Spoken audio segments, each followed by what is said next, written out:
News Bangla এখনকার prime time news নিয়ে আপনাদের সাথে আছি আমি সোমা, আর আপনারা দেখছেন নিউজ বাংলা নেটওয়ার্ক।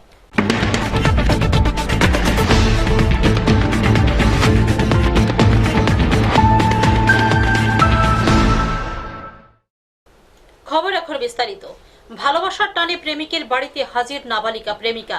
জানা যায় আসামের কামরূপ জেলার হাজো থানা এলাকা থেকে পালিয়ে প্রেমিকের হাত ধরে ত্রিপুরার ধর্মনগর কলেজ রোড এলাকায় প্রেমিক বিশ্ব দেবনাথের বাড়িতে আশ্রয় নিয়ে প্রেমিকা। পরবর্তী সময়ে অভিযোগের ভিত্তিতে ধর্মনগর থানার সহযোগিতায় প্রেমিক যুগলকে উদ্ধার করে আসাম পুলিশ। ভালোবাসার টানে আসামের কামরূপ জেলার হাজো থানার এলাকার এক নাবালিকা বাড়িঘর ছেড়ে পালিয়ে ধর্মনগরে তার প্রেমিকের কাছে চলে আসে। ধর্মনগর থানার সহযোগিতায় নাবালিকাকে আসাম পুলিশ ধর্মনগরের কলেজ রোড এলাকা থেকে উদ্ধার করে পরিবারের হাতে তুলে দেয়। সাথে ছেলেটিকেও জিজ্ঞাসাবাদের জন্য আটক করে নিয়ে যায়। জানা যায় গত 8 মাস আগে ধর্মনগর কলেজ রোড এলাকার আবাসিক নারায়ণ দেবনাথের ছেলে বিশ্ব দেবনাথ, বয়স 20 বছর, ওর সাথে ফেসবুকে আলাপ হয় আসামের কামরূপ জেলার আমিনগাঁও হাজো থানা এলাকার আবাসিক এক নাবালিকা মেয়ের। তারপর দীর্ঘদিন তাদের ফেসবুকে কথাবার্তা হতো, শুরু হয় তাদের মধ্যে প্রণয়ের সম্পর্ক। গত 4-5 দিন আগে গুয়াহাটি থেকে নাবালিকাটিকে নিয়ে বিশ্ব দেবনাথ চলে আসে ধর্মনগর তার বাড়িতে। পরবর্তীতে নাবালিকার পরিবারের পক্ষে স্থানীয় থানায় একটি মামলা করা হয়। তদন্তে নেমে একটি সূত্রে আসাম পুলিশ জানতে পারে নাবালিকাটি ত্রিপুরার ধর্মনগরে রয়েছে। ধর্মনগর থানার পুলিশের সহযোগিতায় আসাম পুলিশ নাবালিকাটিকে তার প্রেমিক সহ কলেজ রোড এলাকা থেকে উদ্ধার করে এবং মেয়েটিকে তার পরিবারের হাতে তুলে দেয়। সাথে সাথে বিশ্ব দেবনাথকেও আটক করে পুলিশ আসামের হাজো থানায় নিয়ে যায়। তোর নাম কি? মেয়ের নাম? কেমনে পরিচয় হয়েছে?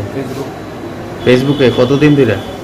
ফেসবুকে এক সপ্তাহ কথা বলছি, তারপরে নাম্বার দিয়েছে আমার, তারপরে মোবাইলে কথা বলতাম, তারপরে আমরা কথা বলতাম, তাই আমার গলা পাইতো, জুড়ে কো আমি তার গলা পাইতাম, তারপরে আমরা কথা বলতাম। আর 7-8 মাস হয়েছে কথা। 8 মাস? তুই আনছিস কেমনে? আমি গুয়াহাটি গেছি, আইজিবিটি থাকছি, তারপরে নিয়ে যায় পরশ কি তুই? প্রথম বেঙ্গলোর থাকতাম, ঠিক করে কো। বেঙ্গলোর থাকতাম প্রথম। হ্যাঁ, এখন পরশ কি? এখন আমি বাড়িতে এসে বেশি দিন হয়েছে, এক সপ্তাহ হয়েছে। এখন পরশ কি? এক সপ্তাহ হয়েছে, আমার কিছু করছে কিছু না। ব্যাঙ্গালোর কি করতে? আমি কোম্পানিতে কাজ। ধর্মনগর প্রতিনিধি রিপোর্ট, নিউজ বাংলা। পারিবারিক কলহের জেরে নিজ ঘরেই ফাঁসিতে আত্মহত্যা এক গৃহবধূর। ঘটনা তেলিয়ামুড়া থানাধীন চাকমাঘাট বাজার সংলগ্ন এলাকায়। মৃতার নাম মালতী দেবনাথ। তবে এটি আত্মহত্যা নয়, খুন দাবি মৃতার বাপের বাড়ির লোকজনদের। তদন্তে নেমেছে পুলিশ। তেলিয়ামুড়া থানাধীন চাকমাঘাট বাজার সংলগ্ন এলাকার বাসিন্দা সন্তোষ দেবনাথের স্ত্রী মালতী দেবনাথ পারিবারিক কলহের জেরে নিজ ঘরে গলায় ফাঁস লাগিয়ে আত্মহত্যা করে বলে জানা যায়। তবে মৃতার বাপের বাড়ির লোকজনদের অভিযোগ, মালতী দেবনাথকে তার স্বামী সন্তোষ এবং ছেলে শাকির সহ তার শ্বশুর বাড়ির লোকজন মিলে খুন করেছে। মৃতার বাপের বাড়ির লোকজনদের অভিযোগ, মালতী এবং তার স্বামী সন্তোষের মধ্যে প্রায়শই ঝগড়া বিবাদ লেগেই থাকত, যদিও এলাকাবাসীদের কাছ থেকে তেমন কোনো খবর নেই। মালতী দেবনাথ এবং তার ছেলে শাকিল দেবনাথ আগরতলার যোগেন্দ্রনগর স্থিত বর্মনটিলা এলাকায় থাকত। চাকমাঘাটে স্বামীর বাড়িতে বিগত কিছুদিন পূর্বে বেড়াতে এসেছিল মা এবং ছেলে। যদিও মালতী সন্তোষের দ্বিতীয় পক্ষের স্ত্রী। মৃতার বাপের বাড়ির লোকজনদের আরও অভিযোগ, তার ছেলে শাকিল তার মাকে প্রায়শই মারধর করত বাইক কিনে দেওয়ার জন্য। তাছাড়া শাকিল সবসময় ড্রাগসের নেশায় আসক্ত থাকত। পরিবারে এই বিষয়গুলি নিয়ে স্বামী স্ত্রীর মধ্যে ঝগড়া বিবাদ লেগেই থাকত বলে অভিযোগ মৃতার বাপের বাড়ির লোকজনদের। মঙ্গলবারও নাকি স্বামী স্ত্রীর মধ্যে কোনো এক বিষয় নিয়ে কথা কাটাকাটি হয়েছিল। অবশেষে বুধবার সকাল আনুমানিক 6:30 নাগাদ ঘুম ভেঙেই ছেলে এবং স্বামী মালতীর ঝুলন্ত মৃতদেহ প্রত্যক্ষ করেন। খবর দেওয়া হয় তেলিয়ামুড়া থানায় এবং মৃতার বাপের বাড়িতে। কিন্তু আশ্চর্যের বিষয় হলো, পুলিশ আসার আগেই ঝুলন্ত মৃতদেহটিকে নামিয়ে নেওয়া হয়। পরবর্তীতে তেলিয়ামুড়া থানার পুলিশ এসে মৃতদেহ উদ্ধার করে ময়নাতদন্তের জন্য তেলিয়ামুড়া মহকুমা হাসপাতালের মর্গে পাঠায়। পুলিশ একটি অস্বাভাবিক মৃত্যু মামলা নিয়ে তদন্ত শুরু করেছে। এখন পুলিশের তদন্তের পরই বেরিয়ে আসবে আসল রহস্য, এটি খুন নাকি আত্মহত্যা। কি হয়েছে ঘটনা? ঘটনা কিছু হয়েছে না, ঘটনাটা হয়েছে কালকে দুপুর সময় ছেলেটা কইতেছে বাড়িতে যাইব, তো বাড়িতে যাইব কইয়া আগরতলাতে যাইব আর কি। তখন সময় তার মা কইতেছে তুই বাড়িতে কেড়ে যাবি, তখন সময় আমি বাজারে বইয়া আসলাম, তখন হে কইতেছে বাবু দেও তো মা কিতা উল্টা পাল্টা কথা কইতেছে, আমি বাইর যাবো কইছি দীক্ষা, তাইলে আমি কইছি তুই কথা কইস না, আমি আইতেছি। তাই আসছি এমন সময় আমার বউ অস্ত অস্ত গেছে মামার বাড়িতে গিয়া সারাদিন এখানে বইয়ে দিছে। একটা সময় আমি বাবা ঘুমাই আসলাম, একবার ডাক দিয়েছি পরে প্রায় 12:30 বাজে ঘুমাইছি। রাত 12:30? হ্যাঁ, রাতে 12:30 দিকে। লাস্ট দেখছো মারে কয়টা? রাত্রে 12:30 দিকে আমি এসে দেখি মা ঘুমাইতেছে। তারপরে সকালবেলা উঠছিস কয়টা দেখছো? সকালবেলা উঠছি প্রায় 6:30। 6:30টার সময় দেখছো? সন্তোষে আমার বোনেরা প্রত্যেকদিন মারতো ফিরতো, মালিকে আমরা কয়দিন বড় বড় খবর দিত, আমরা আইতাম আয়া সংশোধন করে দিয়ে দিতাম। কিছুদিন আগে যে সময় আমরা মনপুর থেকে আমরা নিচে আয়া, এর আগে সন্তোষের এই বড় দাও লইয়া কলসি মলসি সব কুবাই গেছে। কুবটা দিতে লইছিল বালিক বিড়ে দরজাটা ঠেলা দিছে, এক কুবটাকে কলসিটা করছে। কলসিটা একখান কাছে এটা মনপুর রানীবাজার মনপুর আমি করছি কলসিটা বেশি এমনি করে কি সাইলে এমনি ওখানে ওই জিরা পারে এডুই করে হেড আজকা ইনজেকশন লো সব কিছু করে স্যার। কয়দিন আগে হসপিটাল থেকে হেড ভর্তি করে চিকিৎসা করে আনা হয়েছে নরসিংগড় হসপিটাল থেকে। তেলিয়ামুড়া প্রতিনিধি রিপোর্ট, নিউজ বাংলা। করোনার দ্বিতীয় দফায় থাবায় বিপর্যস্ত গোটা দেশ। ত্রিপুরাতে এর প্রকোপ একেবারে উড়িয়ে দেবার মতো নয়। প্রশাসনিক নীতি নির্দেশিকা মানছে না সমাজের একটা বড় অংশ। বাসন্তী পুজো উপলক্ষে তেলিয়ামুড়া শহরের উপকণ্ঠে আয়োজিত শত শত মানুষের ভিড়ে জমজমাট মেলার অনুমতি কি করে দিল প্রশাসন, এ নিয়ে জল্পনা কল্পনা চলছে নানা মহলে। সারা বিশ্বে ফের একবার করোনার করালগ্রাস থাবা বসাচ্ছে প্রত্যেকটি জনজীবনে। করোনার দ্বিতীয় পর্যায়ে যাতে মহামারীর আকার ধারণ করতে না পারে তার জন্য রাজ্য সরকার ত্রিপুরা রাজ্যে অনেক নীতি নির্দেশিকা জারি করেছেন ইতিমধ্যেই। যদিও প্রশাসনের পক্ষ থেকে শহর কিংবা গ্রামাঞ্চলগুলিতে যানজট এবং মানুষজনের সমাগম কমাতে বা সামাজিক দূরত্ব বজায় রাখতে এবং মাস্ক পরিধান বাধ্যতামূলক করা হয়েছে। যানবাহন এবং সাধারণ মানুষ যাতায়াতকালে মুখে মাস্ক পরিধান আছে কিনা তা লক্ষ্য রেখে মাস্ক ব্যবহার যারা করেন না অর্থাৎ অসচেতন নাগরিক, তাদের কাছ থেকে জরিমানা আদায় করতে দেখা যাচ্ছে প্রশাসনিক কর্মকর্তাদের রাজ্যের বিভিন্ন জায়গায়। সেই পরিস্থিতিতে দাঁড়িয়ে তেলিয়ামুড়া মহকুমার ঐতিহ্যবাহী অষ্টমীর স্নান যাত্রা উপলক্ষে বাঁশবাজারের মেলার অনুমতি প্রদান করা হয়েছে প্রশাসনের তরফ থেকে। প্রশাসনের এই দ্বিমুখী সিদ্ধান্তে শুভবুদ্ধি সম্পন্ন মহলে একটা গুঞ্জন উঠতে শুরু করেছে। প্রশ্ন উঠেছে, যেখানে সরকারি নির্দেশ রয়েছে যে কোনো প্রকার জমায়েত নিষিদ্ধ, সেই জায়গায় দাঁড়িয়ে প্রশাসন কিভাবে এই স্নান যাত্রা উপলক্ষে মেলার অনুমতি প্রদান করলো? যেখানে রাজ্য সরকারের নীতি নির্দেশিকাগুলিকে সাধারণ মানুষজনেরা মান্যতা দিতে চাইছে, সেই জায়গায় দাঁড়িয়ে তেলিয়ামুড়া শহরের উপকণ্ঠে কিভাবে শত শত লোকের জমায়েত করে স্নান যাত্রা উপলক্ষে মেলার অনুমতি প্রদান করলো প্রশাসন? প্রশাসনের এই দ্বিমুখী সিদ্ধান্তে ক্ষোভে ফুঁসছেন শুভবুদ্ধি সম্পন্ন জনগণ। স্নান যাত্রা উপলক্ষে যে বাঁশবাজারের মেলার আয়োজন করা হয়েছে তাতে গিয়ে প্রত্যক্ষ করা গেল গাদায় গাদায় ভিড়। মেলায় আগত বেশিরভাগ মানুষজনের মুখেই নেই মাস্ক। এই চিত্র দেখে শুভবুদ্ধি সম্পন্ন জনগণের মনে এখন প্রশ্ন উকি মারছে, আনন্দ উল্লাসে মাতোয়ারা হতে গিয়ে সাধারণ মানুষজনেরা করোনা সংক্রমণ নিয়ে ঘরমুখী হচ্ছেন না তো? বর্তমান করোনা মহামারীর সময়কালে মানুষজনেরা মুখে মাস্ক পরা অবস্থায় না থাকলে তাদের থেকে খাকি উর্দি পরা পুলিশ বাবুরা মাস্ক না পরার জরিমানা বাবদ 200, 300, 400 টাকা করে জরিমানা আদায় করতে দেখা যায়। কিন্তু যারা খাকি উর্দির গরম দেখিয়ে আমজনতার পকেট কাটছে, মাস্ক না পরার জন্য জরিমানা আদায় করে সরকারি কোষাগার ভর্তি করছেন, তাদের মুখেই থাকছে না মাস্ক। বিষয়টা কিন্তু সত্যি হাস্যকর। তবে কি খাকি উর্দির গরমে সরকারি নীতি নির্দেশিকাকে শুকনো কলাপাতা বানিয়ে ফেলেছেন পুলিশ বাবুরা? অন্যদিকে যারা একা ব্যক্তিকে ফাইন করছেন, তারাই আবার শত শত লোক মাস্কবিহীন মেলাতে জনকোলাহলে তাদের নিরাপত্তার দায়িত্ব পালন করেন। সত্যি বিষয়গুলি সাধারণের বুঝে উঠতে পারাও খুবই মুশকিল।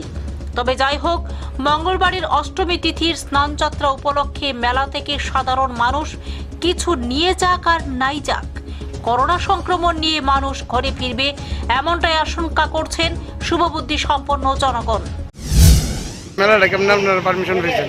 পারমিশন পাইছে দেখি তো মেলাম না না কই থেকে পেয়েছেন? পেঁয়াজ দিছে সবই দিছে পারমিশন দিয়েছেন?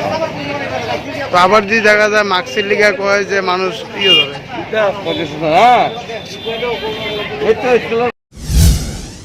তো মানুষ একদম দেখা যায় মাস্ক ব্যবহার করতেছে না। এটা ওখানে যে আপনার তো নিজের মুখে মাস্ক নাই। না আমার নিজের মুখে নাই, ঠিক আছে পকেটে আছে দিছি না, এটা আমার ভুল হয়েছে।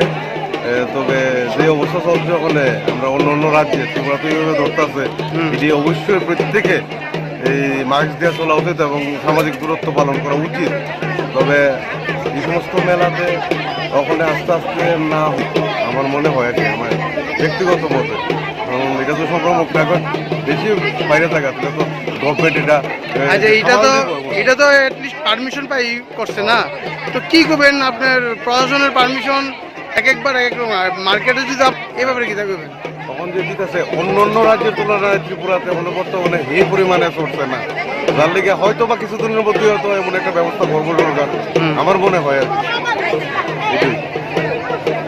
তারপরে জায়গাটা ছুটিও অনেক একটু গ্যাদারিংটা বেশি দেখা যায়, শহরের মধ্যে মেলাটা তো যার লিগে এত গ্যাদারিং। তবে আপনি একজন আদর্শ নাগরিক হিসাবে আজকে যে এই মেলার যে পারমিশন দেওয়ার বিষয়টা, এটা কি মনে করতেছেন? এই বিষয়টা কি দেখতেছেন?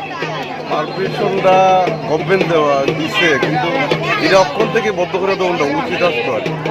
ব্যাপারটা হচ্ছে সংক্রমণটা যদি বেশি হয়ে থাকে গভর্নমেন্টের পক্ষে তো এটা সামাল দেওয়াটা কষ্টই।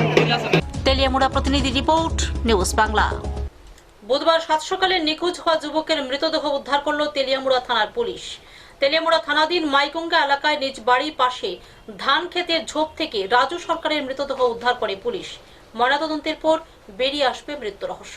তেলিয়ামুড়া থানাধীন মাইগঙ্গা এলাকায় সোমবার বিকেল ৩টে থেকে রাজু সরকার নামে এক যুবক নিখোঁজ হয়েছিল। পরে মঙ্গলবার রাতে পরিবারের তরফ থেকে তেলিয়ামুড়া থানায় বিষয়টি জানানো হয়। বুধবার সাত সকালে তেলিয়ামুড়া থানার পুলিশ নিখোঁজ হওয়া রাজু সরকারের মৃতদেহ উদ্ধার করে নিজ বাড়ির পাশে ধান ক্ষেতের ঝোপ থেকে। এলাকাবাসীদের বক্তব্যে জানা গেছে রাজু সরকার প্রায়শই নেশাগ্রস্ত অবস্থায় থাকত। পরে পুলিশ মৃতদেহ উদ্ধার করে ময়নাতদন্তের জন্য তেলিয়ামুড়া মহকুমা হাসপাতালের মর্গে নিয়ে রাখে। তবে আকস্মিক মৃত্যুর ঘটনায় এলাকা জুড়ে শোকের ছায়া বিরাজ করছে। রাত্র 12টার সময় থানার গেছি। কবে? কালকে? আচ্ছা, কবে থেকে নিখোঁজ আসলো? পরশুদিন বারে নাম কি তার? সোমবারে। নাম কি? আচ্ছা, এর নাম রাজু সরকার। বয়স কত হইব? বয়স 30 বছর। বাবার নাম? সুনীল সরকার। হ্যাঁ, সুনীল সরকার। কোন জায়গাটা? মাইগঙ্গা। এরপরে কি হয়েছে?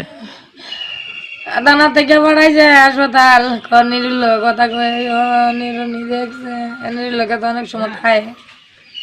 আচ্ছা, গেলাম নিরু কই থাকে, হাসপাতাল দেখে গেছি নাই, নিরুর কাছে গেছি হাসপাতাল, পুরান হাসপাতাল গিয়ে তার চেম্বারও গেছি, তাহে গেছি ডাক্তার বলছি।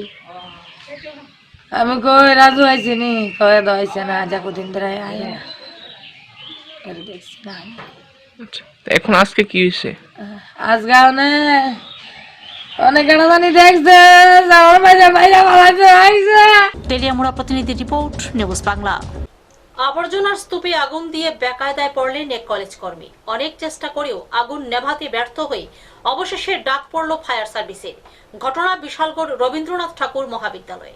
বিশালগড় রবীন্দ্রনাথ ঠাকুর মহাবিদ্যালয়ে আবর্জনার স্তূপ জমে রয়েছে বহুদিন ধরে এবং সেই আবর্জনার স্তূপ পরিষ্কার করার উদ্দেশ্যে কলেজের এক কর্মী এই আবর্জনার স্তূপে আগুন লাগিয়ে দেন এবং মুহূর্তের মধ্যে ভয়াবহ রূপ ধারণ করে আগুন। তখন কলেজ পড়ুয়া ছাত্রছাত্রী থেকে শুরু করে সবাই আগুন নিয়ন্ত্রণে আনার চেষ্টা করে ব্যর্থ হয়। খবর পাঠানো হয় বিশালগড় দমকল বাহিনীকে। খবর পাওয়া মাত্র বিশালগড় দমকল বাহিনীর কর্মীরা একটি ইঞ্জিন নিয়ে আগুন নিয়ন্ত্রণে আনেন।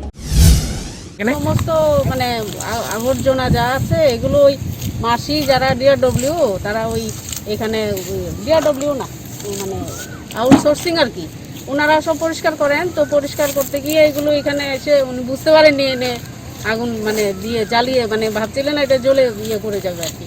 তো এটা দিয়ে উনি ওইদিকে বোধহয় গেছিলেন, তখনই এটা ধরে ওই এখানে শুকনো সব জায়গা, ঘাসগুলো শুকনো তো লেগে লেগে এটা বেড়ে গেছে আর কি। তাও আমাদের ছাত্ররা এখানে স্টাফ তারা খুব চেষ্টা করেছে জল বালতি দিয়ে দিয়ে, কিন্তু বাতাস বেশি ছিল বলে এটা একটু ছড়িয়ে গেছে। তারপরে আমরা ফায়ার সার্ভিসে ফোন করেছি, আমাদের প্রিন্সিপাল ম্যাডামকে ফোন করেছি, উনি ফায়ার সার্ভিসে ফোন করেছেন, ফায়ার সার্ভিস এসছে, সেটা আন্ডার কন্ট্রোল। বিশালগড় প্রতিনিধি report, news Bangla. Tripura joint entrance board কর্তৃক নতুন বিজ্ঞপ্তি জারি। আগামী 23শে জুন 2021 ইংরেজি তারিখে জয়েন্ট এন্ট্রান্স পরীক্ষার জন্য সম্ভাব্য দিন ঘোষণা করা হয়েছে। অনলাইনে আবেদনপত্র জমা দেবার শেষ তারিখ আগামী 25শে April 2021। Tripura joint entrance board পরিচালিত এই বছরের জয়েন্ট এন্ট্রান্স পরীক্ষার জন্য ইতিমধ্যেই বিজ্ঞপ্তি জারি করা হয়েছে। 23শে জুন জয়েন্ট এন্ট্রান্স পরীক্ষার জন্য সম্ভাব্য দিন ঘোষণা করা হয়েছে। পরীক্ষার প্রস্তুতি শুরু হয়ে গেছে, তবে করোনা পরিস্থিতি বিবেচনা করে পরবর্তী সিদ্ধান্ত গ্রহণ করা হবে। এখনো পর্যন্ত যে সকল পরীক্ষার্থী অনলাইনে আবেদনপত্র জমা দেননি তাদেরকে নির্ধারিত সময়ের মধ্যে আবেদনপত্র অনলাইনে জমা দেওয়ার জন্য আহ্বান জানান ত্রিপুরা জয়েন্ট এন্ট্রান্স বোর্ডের যুগ্ম অধিকর্তা ধীরেন্দ্র দেববর্মা। অপরদিকে ত্রিপুরা জয়েন্ট এন্ট্রান্স বোর্ডের চেয়ারম্যান জানিয়েছেন 25 এপ্রিল পর্যন্ত অনলাইনে এই আবেদনপত্র জমা দেওয়া যাবে। Tripura board of joint entrance এক্সামিনেশনের পরিচালিত ত্রিপুরা জয়েন্ট এন্ট্রান্স এক্সামিনেশন 2021-এর আমাদের অনলাইন অ্যাপ্লিকেশন শুরু হয়েছে এবং এটা 5 এপ্রিল শুরু হয়েছে এবং এটা লাস্ট ডেট হচ্ছে 25 এপ্রিল এই বছরে। এবং এর মধ্যে যারা ইচ্ছুক ছাত্রছাত্রী তারা এখনও যারা অ্যাপ্লিকেশন করেনি তারা যেন তাড়াতাড়ি অ্যাপ্লিকেশন করে নেয়। আগরতলা প্রতিনিধি রিপোর্ট, নিউজ বাংলা। সৌদি আরব সরকারের 2021 সালের হজ সম্পর্কে এখন পর্যন্ত কোনো নির্দেশিকা পাওয়া যায়নি, তাই কোনো রকম সিদ্ধান্ত নিতে পারেনি ত্রিপুরা রাজ্য হজ কমিটি। এখন পর্যন্ত হজে যাওয়ার জন্য 72 জন আবেদনপত্র জমা দিয়েছেন। চলতি বছরে হজে যাওয়ার জন্য এখনো পর্যন্ত 72 জন আবেদনপত্র জমা দিয়েছেন। হজ কমিটির পক্ষ থেকে এখনো কোনো সিদ্ধান্ত গ্রহণ করা হয়নি, কারণ সৌদি আরব সরকারের পক্ষ থেকে 2021 সালের হজ সম্পর্কে এখনো কোনো নির্দেশিকা পাওয়া যায়নি। তারপরও কেন্দ্রীয় হজ কমিটি সকল আবেদনকারীকে করোনার টিকা নিয়ে নেওয়ার জন্য আবেদন জানিয়েছেন, যাতে করে সৌদি আরব সরকার হজের অনুমতি দিলে যেন হজে যাওয়ার আগে করোনা ভ্যাকসিনের দ্বিতীয় ডোজ নেওয়া যায়। করোনা ভ্যাকসিনের 2টি ডোজ না নিয়ে সৌদি আরবে যাওয়া যাবে না। যদি হজ হয় তাহলে জুন মাসের মাঝামাঝি থেকে বিমান চলাচল শুরু হয়ে যাবে। মঙ্গলবার সংবাদ প্রতিনিধিদের সাথে সাক্ষাৎকারে এই সংবাদ জানান ত্রিপুরা রাজ্য হজ কমিটির কার্যনির্বাহী আধিকারিক মোহাম্মদ জহির উদ্দিন। এই বছর হজের জন্য এখন পর্যন্ত 72 জন 72 অ্যাপ্লিকেশন আমরা পেয়েছি। তো এটা হজ কমিটি অফ ইন্ডিয়া এখনও ফাইনাল করেনি, কারণ সৌদি আরব সরকারের পক্ষ থেকে 2021 সালের হজ সম্পর্কে এখনও কোনো নির্দেশ পাওয়া যায় নাই। তথাপি সেন্ট্রাল হজ কমিটি সমস্ত হজ অ্যাপ্লিক্যান্টদের বলেছেন, রিকোয়েস্ট করেছেন যাতে তারা করোনার টিকা নিয়ে নেন, প্রথম ডোজের করোনার টিকা, যাতে করে যদি হজ হয় এবং সৌদি আরব সরকার যদি হজের অনুমতি দেন তাহলে যাতে হজে যাওয়ার পূর্বে দ্বিতীয় ডোজ নেওয়া যায়, কারণ 2 ডোজ টিকা নেওয়া ছাড়া সৌদি আরবের এন্ট্রি করা যাবে না। সেই জন্য সমস্ত অ্যাপ্লিক্যান্টদের রিকোয়েস্ট করা হয়েছে ওনারা যাতে প্রথম ডোজের টিকা নিয়ে নেন, অতি সত্বর প্রথম ডোজের টিকা নিয়ে নেন। আর যদি হজ হয় তাহলে আপনার জুন মাসের মাঝামাঝি থেকে ফ্লাইট যাওয়া আরম্ভ হয়ে যাবে। এখন পর্যন্ত এতটুকুই আমাদের কাছে খবর আছে। আগরতলা প্রতিনিধি রিপোর্ট, নিউজ বাংলা। পাথারকান্দিতে পুনরায় চালু হয়েছে কোভিড ভ্যাকসিন প্রদান প্রক্রিয়া। নতুন করে আক্রান্তের সংখ্যা 4 জন, এদের মধ্যে 3 জনই বিএসএফ জওয়ান। করোনা বিধির উপর বিশেষ গুরুত্ব দেওয়ার জন্য সর্বস্তরের জনগণকে আহ্বান জানিয়েছেন ডাক্তার প্রদীপ কুমার দে। গত 9 এপ্রিলের পর প্রায় 12 দিনের মাথায় আজ ফের পাথারকান্দি হাসপাতাল সমূহে পৌঁছল কোভিড ভ্যাকসিন। ফলে এদিন পাথারকান্দি প্রাথমিক স্বাস্থ্য কেন্দ্রে সকাল থেকেই ছিল ভ্যাকসিন গ্রহণকারীদের উপচে পড়া ভিড়। এদিন নতুন লোকদের পাশাপাশি অনেককে ভ্যাকসিনের দ্বিতীয় ডোজও প্রদান করা হয়। পরে সাংবাদিকদের সাথে কথা বলতে গিয়ে হাসপাতালের এসডিএমও ডাক্তার প্রদীপ কুমার দে জানান যে এবার থেকে ভ্যাকসিনের চাহিদা পুষিয়ে নেওয়া যাবে। পর্যাপ্ত পরিমাণ কোভিশিল্ড ভ্যাকসিনের যোগান ধরা হয়েছে রাজ্যিক স্বাস্থ্য বিভাগের পক্ষে। উনি আরও জানান যে আজ নতুন করে পাথারকান্দিতে 4 জনের শরীরে করোনার জীবাণু ধরা পড়েছে। এদের মধ্যে একজন সাধারণ নাগরিক হলেও বাকি 3 জন বিএসএফ কর্মী। তাদের মধ্যে রয়েছেন অনুপনাথ, বাড়ি রাতাবাড়ি সমষ্টির আনিপুরে। অন্যদের মধ্যে রয়েছেন মুরলীধর, মনোজ ডেকা এবং মরধ্বজ। তারা বিএসএফ কর্মী। এদের প্রথমজন পানিসাগরে কর্মরত এবং বাকি 2 জন দোহালিয়াতে কর্মরত ছিলেন। বর্তমানে তাদেরকে করিমগঞ্জ কোভিড হসপিটালে চিকিৎসার জন্য ভর্তি করা হয়েছে। এসডিএমও প্রদীপবাবুর কথায় জনগণ সতর্ক না হলে এই মহামারীর ভয়াবহতার আটকানো সম্ভব নয়। এমনকি জনগণ বেপরোয়া মনোভাব পরিত্যাগ না করলে ভ্যাকসিন প্রয়োগ করেও রক্ষা হবার নয়। এদিন তিনি সবাইকে আতঙ্কিত না হয়ে সরকারি নির্দেশে কোভিড প্রটোকল সর্বাত্মকভাবে মেনে চলার জোরদার আবেদন জানান।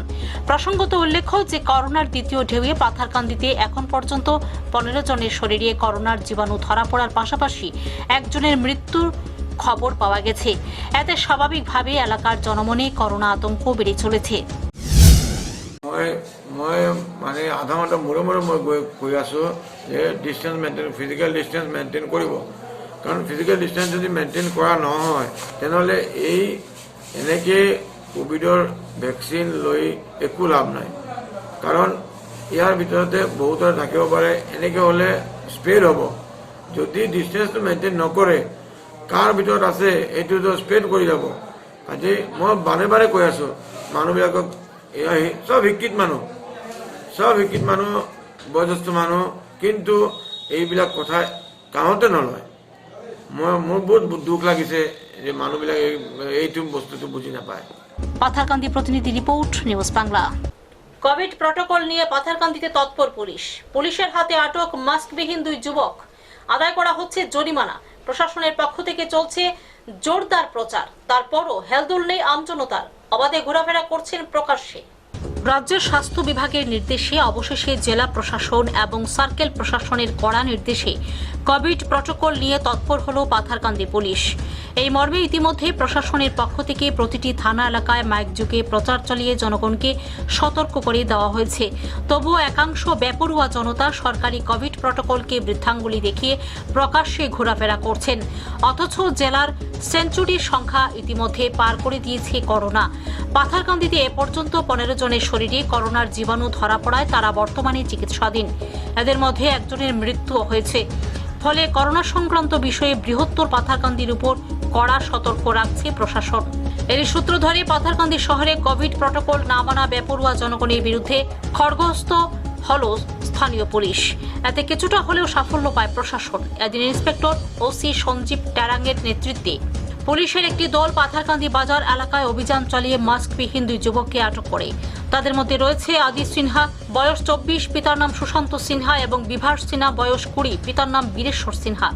তাদের প্রথমজনের বাড়ি 3 খাল এবং অন্যজনের বাড়ি বুরুঙ্গাতে। পরে পুলিশ ধৃতদের দীর্ঘক্ষণ থানায় আটকে রেখে তাদের কাছ থেকে জরিমানা আদায় করে ব্যক্তিগত জামিনে মুক্ত করে। এই মর্মে ওসি জানান যে কোভিড প্রটোকল না মানা লোকদের বিরুদ্ধে তাদের অভিযান অব্যাহত থাকবে। ওনার কথায় করোনা নিয়ে আতঙ্ক ছড়াতে নয়, জনগণকে সচেতন করতে তাদের প্রয়াস জারি থাকবে। পুলিশের এহেন অভিযানকে সাধুবাদ জানিয়েছেন এলাকার সচেতন মহল। আমি আজি 2 দিনৰ পৰা ৰাইজক এনাউন্সমেন্ট দি আছো যে মাস্ক পিন্ধিব, মাস্ক নিপিন্ধিলে মানে 1000 টকা ফাইন ধৰাব বুলি আমি এনাউন্সমেন্ট দি আছিলোঁ। সেই এনাউন্সমেন্ট মতে আজি 2 দিনমান হ'ল ৰাইজক এৱাৰনেছ কৰাও হ'ল, এনাউন্সমেন্ট দিয়াও হ'ল। তাৰ মাজত আমি 2 জন পালোঁ। আমাৰ ডিউটিত গৈ থাকোঁতে 2 জন ব্যক্তিক আমি মাস্ক নিপিন্ধা পালোঁ। সিহঁতক থানালৈ লৈ আনিলোঁ। আনি মেলি সিহঁতৰ পৰা ফাইন ল'লোঁ, প্ৰতিজনৰ পৰা 1000 টকাকৈ, 2জনৰ পৰা 2000 টকা। আৰু যোৱাৰ সময়ত সিহঁতক মাস্ক এখন মাস্ক দিয়া হ'ল আৰু লগতে হস্পিটেলত গৈ সিহঁতক টেষ্ট কৰোৱা হ'ল, কৰোণা টেষ্ট কৰোৱাই ঘৰত পঠিয়াই দিয়া হৈছে। আৰু সেইটোৰ দ্বাৰা আমি পাথাৰকান্দি থানাৰ ফালৰ পৰা ৰাইজক জনাব বিচাৰোঁ যে যদি আপোনালোকে আগন্তুক দিনবিলাকত মাস্ক নিপিন্ধাকৈ যদি বজাৰত ওলায় বা ৰাজহুৱা স্থানত যদি ওলায়, তেনেহ'লে আমি তেনেকুৱা আপোনালোকক ধৰি আনি বা এইটো জাগাতেই আপোনালোকক ফাইন কাটি আপোনালোকৰ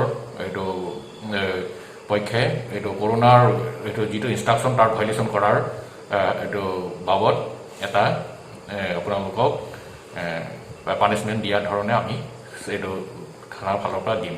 সেইটোৱে কৈছোঁ আজিৰ যিটো, সেইকাৰণে মই আজি মিডিয়াৰ ফালৰ যাতে মিডিয়াই সেই ঘটনাটো যাতে হাইলাইট কৰি যাতে ৰাইজক জনায় যে পাথাৰকান্দি থানাই আজি দুজন ধৰিছে, আগন্তুক দিনলৈ আৰু তেনেকৈ আৰু বেছি ধৰি মানে ফাইন কাটাব, আৰু যদি ৰাইজে মাস্ক নিপিন্ধে আৰু কোভিড প্ৰট'কল মানি নচলে। পাথারকান্দি প্রতিনিধি রিপোর্ট, নিউজ বাংলা।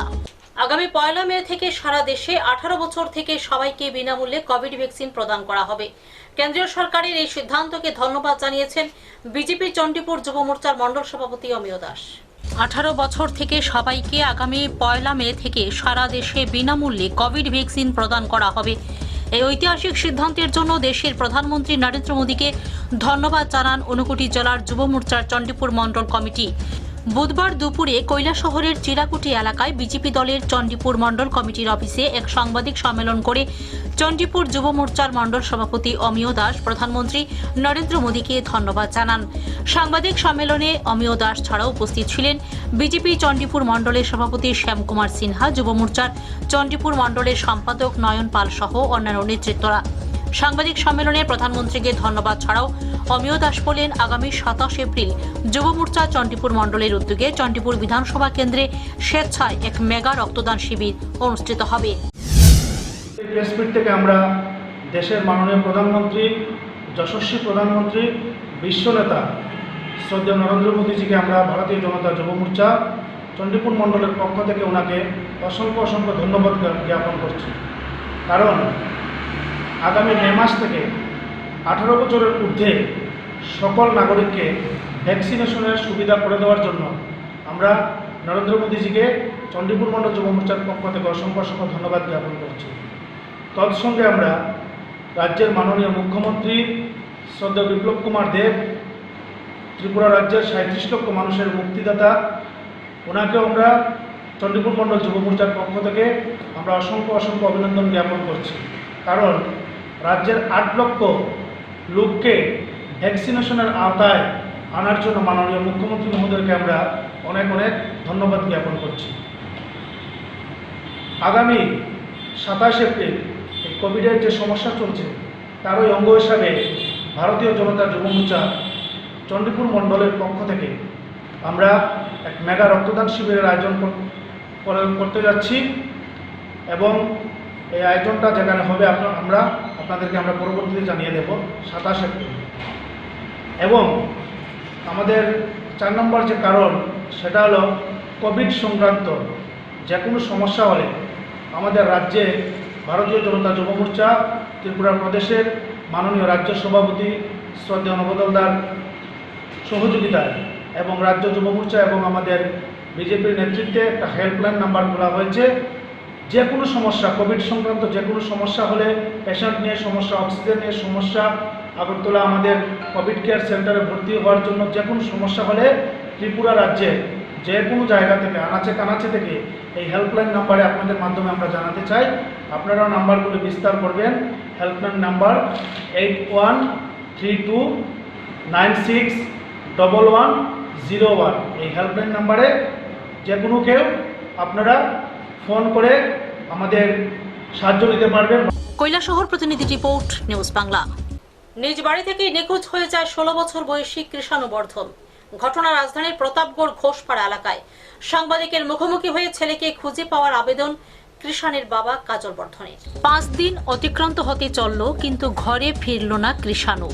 রাজধানীর মধ্য প্রতাপগড় ঘোষপাড়া এলাকার বাসিন্দা কাজল বর্ধনের ছেলে কৃষাণু বর্ধন গত শুক্রবার নিজ বাড়ি থেকে বের হয়ে আর ফিরে আসেনি। কৃষাণুর বাবার জবানবন্দি থেকে জানা যায়, ওর লেখাপড়া মাঝপথেই বন্ধ হয়ে যায়। 9ম শ্রেণী পর্যন্ত পড়েছে কৃষাণু। কাজল বর্ধন পেশায় টেইলার, জামা কাপড় সেলাই করে পরিবার চালান। বাবার দোকানে সাহায্য করত কৃষাণু। তবে নিখোঁজ হবার আগের দিন রাত করে বাড়ি ফেরায় ছেলেকে একটু বকুনি দিয়েছিলেন। তার পরের দিন থেকে নিখোঁজ সে। এর ফলে গোলবাজার আউটপোস্টে মিসিং ডায়েরি করেন কৃষাণুর বাবা। তবে এখন পর্যন্ত ছেলের কোনো খোঁজ দিতে পারেনি পুলিশ। হারানো ছেলেকে ফিরে পেতে আবেদন জানিয়েছেন সাংবাদিকের ক্যামেরায়। ঘটনা হয়েছে বললেও তুমি রাত্রে একটু দেরি করে বাড়িতে আইছি, সকালবেলা রাত্রেবেলা একটু বকছিলাম, সকালে তারা ডাকতেছি, আমার বাড়ি হলো মধ্য প্রতাপগড় বাসিন্দা। সকালবেলা তারা ডাকতেছি, দোকানে যাইব যাইতেছি বাবা। সকালবেলা 8টার সময় মাছ বাজারে গেছি, 8টার সময় বাড়িতে বেরিয়েছে পরের দিন, আর তার আমাদের খবর নেই। যেটি এন্ট্রি দিলাম থানার তো দিকে এলাম, তারা খবর লইতেছি শেষ। আর বন্ধু বান্ধব জিজ্ঞাসা করছি, অনেক কোনো খবর পেতেছি না। আর বাড়ির মধ্যে আমার মেয়ে বিয়ে দিলাইছি, কান্দাকান্দি করতেছে, কই যাই কই গিয়ে খুঁজুন, একটু সহযোগিতার লেগে আইসি আর কি। আমার কথা হলো আপনার বাড়ি মধ্য প্রতাপগড়, কোন জায়গায়? মধ্য প্রতাপগড় ঘুষপাড়া। আপনার নাম? কাজল বর্তন। আপনি কি করেন? আমি টেলারি কাজ করি বর্তমান। ছেলের নাম? কিষাণও বর্তন। কোন কাছে পড়ে বা কি করেছে? অনেক পড়াশোনা করে না, 9-এ পড়তো, টেলারি কাজ শিখে আর কি। বয়স কত হইব তার? বয়স 16। আগরতলা প্রতিনিধি রিপোর্ট, নিউজ বাংলা। আজ উপজাতিদের গড়িয়া পূজা। করোনা প্রটোকল মেনে যথাযোগ্য মর্যাদায় রাজ্যের বিভিন্ন জায়গায় হচ্ছে গড়িয়া পূজা। এই উপলক্ষে রাজধানীতে চলছে মেলা। গড়িয়া পূজা উপজাতি জনগোষ্ঠীর এক গুরুত্বপূর্ণ ঐতিহ্যবাহী পূজা। প্রতি বছর মহাসমারোহে এই পূজা অনুষ্ঠিত হয় রাজধানীতে। জাতি উপজাতিদের মেলবন্ধনে সার্থক রূপ নেয় এই গড়িয়া পূজা। কিন্তু এবছর করোনা আবহে আনন্দে অনেকটাই ভাটা পড়েছে। করোনা প্রটোকল মেনে হচ্ছে গড়িয়া পূজা। নিয়ম নিষ্ঠার ভিত্তিতে যথাসময়ে হয় এই পূজা। তবে দর্শনার্থীদের মাইক যুগে বারবার সতর্ক করা হচ্ছে মাস্ক পরিধানের জন্য। সামাজিক দূরত্ব মেনটেন করার আহ্বান জানানো হচ্ছে মেলা কমিটির পক্ষ থেকে। এবার পূজাটা আমরা পূজাটা 1992 থেকেই পাড়াতে হয়, পাড়ারই পূজা। মানে আমরা ধরুন যারা আছে পাড়া প্রতিবেশী, চাঁদার কোনো সিস্টেম নেই, যে যত দেয় তার মধ্যেই চলে। আমাদের এখানে চাঁদার কারণ বাধ্য করা থাকে না, একটা কমিটি থাকে আমাদের ছোটোখাটো, একটা গ্রুপ আছে আমাদের হোয়াটসঅ্যাপ গ্রুপ, এটা দিয়েও চলে এখন বর্তমানে।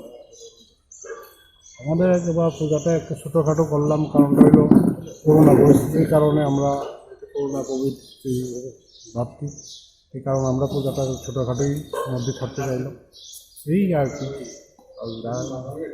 আশা করি বাবা গড়ি আবার করোনা মুক্ত রাজ্য হিসেবে আমাদের বাবা গড়ি আশীর্বাদ করবেন। আগরতলা প্রতিনিধি রিপোর্ট, নিউজ বাংলা। ত্রিপুরা উপজাতি স্বশাসিত জেলা পরিষদের শপথ গ্রহণ অনুষ্ঠানে আমন্ত্রিত ছিলেন না সিপিআইএম নেতৃত্বরা। তথাপি নবনির্বাচিত সদস্যদের শুভেচ্ছা এবং অভিনন্দন জানিয়েছে সিপিআইএম রাজ্য দপ্তর। সদ্য সমাপ্ত হল রাজ্যের এডিসি নির্বাচন। বিপুল সংখ্যক আসন নিয়ে জয়লাভ করে তিপ্রামথা আঞ্চলিক দল। ত্রিপুরা উপজাতি স্বশাসিত জেলা পরিষদের নবনির্বাচিত কার্যকরী কমিটির শপথ গ্রহণ অনুষ্ঠানে আমন্ত্রণ জানানো হয়নি রাজ্যের প্রধান বিরোধী দল সিপিআইএমকে। তথাপি সিপিআইএম রাজ্য দপ্তর থেকে নবনির্বাচিত সদস্যদের শুভেচ্ছা এবং অভিনন্দিত করেছেন সিপিআইএম রাজ্য নেতৃত্ব গৌতম দাস।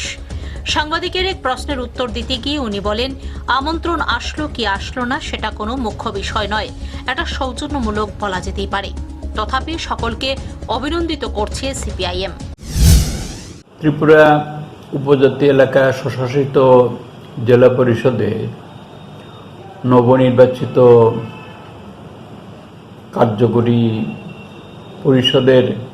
কার্যকরী কমিটির সদস্যরা আজ দায়িত্ব গ্রহণ করেছেন। সিপিআইএমের পক্ষ থেকে তাদের অভিনন্দন জানাচ্ছি। আজকে শপথ গ্রহণ অনুষ্ঠানে আপনাদের কাউকে দেখা যায়নি, জিএমপি সিপিএম এর কাউকে দেখা যায়নি, আপনাদেরকে আমন্ত্রণ করেছিল কি? না, আমি যতটুকু জানি কোনো আমন্ত্রণপত্র আসেনি।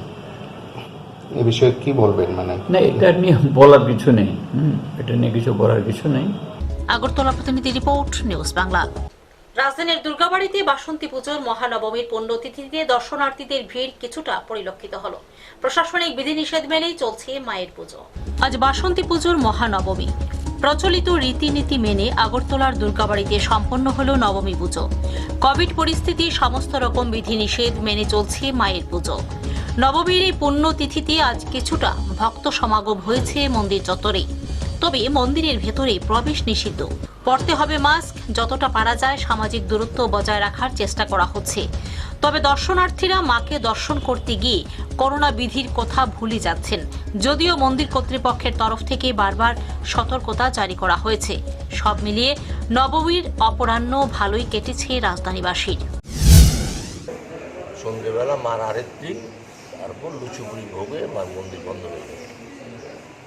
ভক্তরা মানে দেখা যাচ্ছে বিভিন্নভাবে ভিড় করছে, প্রশাসনের তরফ থেকে কোনো ব্যবস্থা নেওয়া হয়েছে? হ্যাঁ, প্রশাসন থেকে তো ব্যবস্থা নেওয়া আছে, যার জন্য তো বাইরে অঞ্জলি হচ্ছে। মন্দিরের গর্ভমন্দিরে কাউকে প্রবেশ করতে দেওয়া হচ্ছে না, সব বাইরের থেকে অঞ্জলি দেওয়া হচ্ছে, সোশ্যাল ডিস্টেন্স মেনে হচ্ছে। কালকে দশমী কটার সময়? কালকে 8:30টায় পূজা আরম্ভ হবে। দশমী পূজা। আগরতলা প্রতিনিধি রিপোর্ট, নিউজ বাংলা। প্রশাসনিক বিধিনিষেধ মেনে করিমগঞ্জ জেলার বাঁশকালটিলা 149 নং ইন্দিরা মধ্যবঙ্গ বিদ্যালয় ভোট কেন্দ্রে পুনর্ভোটদান প্রক্রিয়া সম্পন্ন হয়। ভোট পড়েছে 58.47%।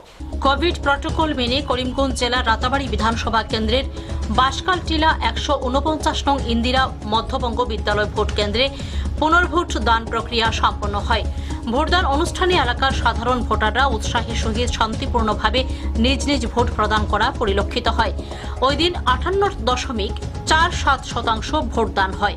যদিও স্থানীয় একাংশ ভোটারদের মতে প্রথম পর্যায়ের ভোটদান থেকে বর্তমানে অনুষ্ঠিত দ্বিতীয় পর্যায়ের ভোটদানের সংখ্যার হার কম হওয়ার সম্ভাবনা রয়েছে, কারণ হিন্দুদের বহু প্রচলিত বাসন্তী পূজা এবং তার উপর অষ্টমীর দিন এবং কিছু ভোটাররা প্রথম দফায় ভোটদান করে নিজ নিজ কর্মস্থলে ফিরে গেছেন, তাতে ভোটদানের সংখ্যা কিছু কম হতে পারে বলে আশঙ্কা প্রকাশ করা হচ্ছে।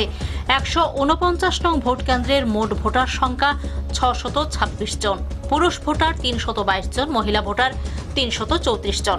কড়া নিরাপত্তার মাধ্যমে ইন্দিরা মধ্যবঙ্গ বিদ্যালয়ে ভোটদান প্রক্রিয়া সমাপ্ত হয়।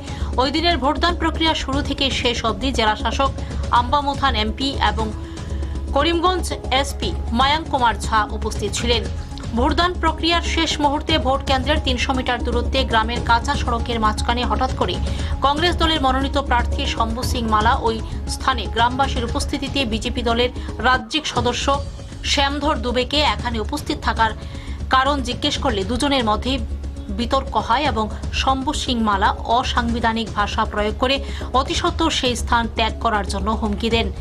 প্রত্যুত্তরে শ্যামধর দুবে জিজ্ঞেস করেন যে উনি সেই স্থানে কেন গেছেন, ওই স্থান ত্যাগ করবেন কিনা।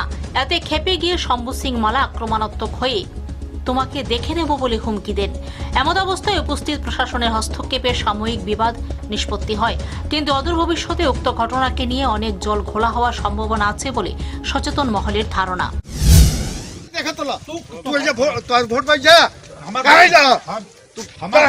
तू वोट तारे जो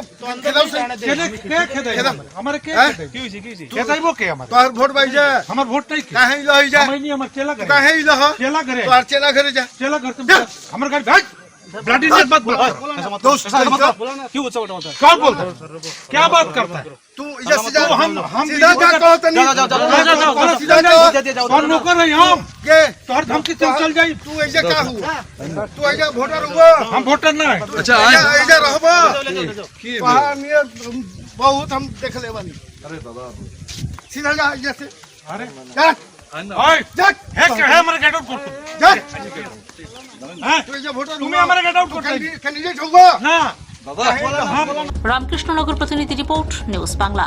এখনকার মতো প্রাইম টাইম নিউজ এ পর্যন্তই। আমাদের পরবর্তী সংবাদ দেখার জন্য চোখ রাখুন নিউজ বাংলার পর্দায়।